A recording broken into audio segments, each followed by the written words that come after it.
I'm just feeling like we have to wait, and I'm just hoping people will get out and do their civic duty and vote. I don't want to be overexcited or think that Harris is who I'm voting for, or just to take it for granted that we're ahead, we're going to win.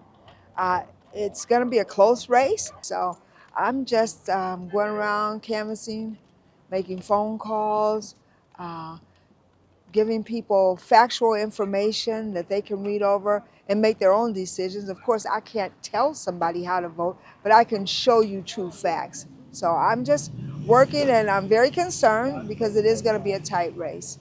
Some decided they weren't going to vote. And then after I spoke to them about the economy and I showed them some of the factual information Trump compared to Harris, they decided that they would go vote. So those who decided they weren't going to vote, I have talked to them, gave them information. I spoke to them about the importance of things. I've asked them what's important to them. It makes me feel anxious, excited, and concerned. Like I said, I know, some things that could happen that we don't need to happen under President or past President Donald Trump. There's some things I'm concerned with that has happened even since he has not been in the White House.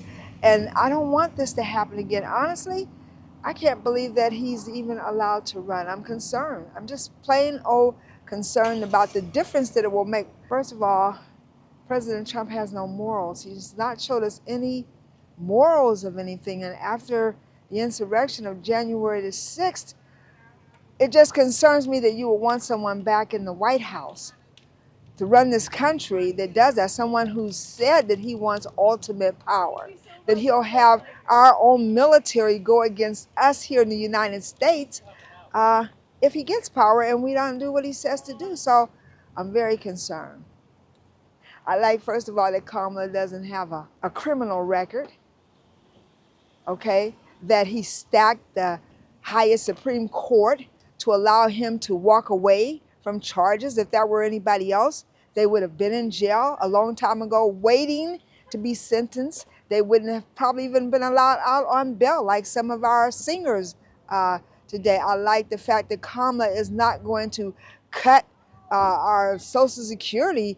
Donald Trump wants to cut it by $35 million. Yet he's on television now saying, I'm not going to cut it, I'm not going to mess with it. But people need to look at the facts.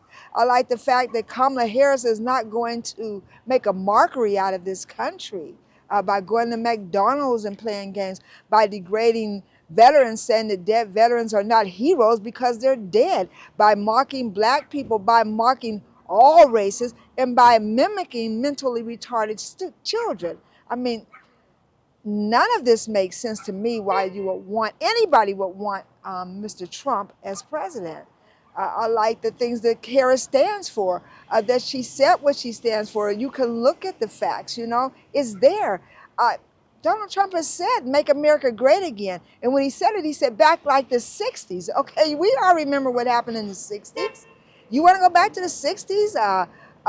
Bloody Sunday, Edmund Pettus Bridge, people fighting to vote?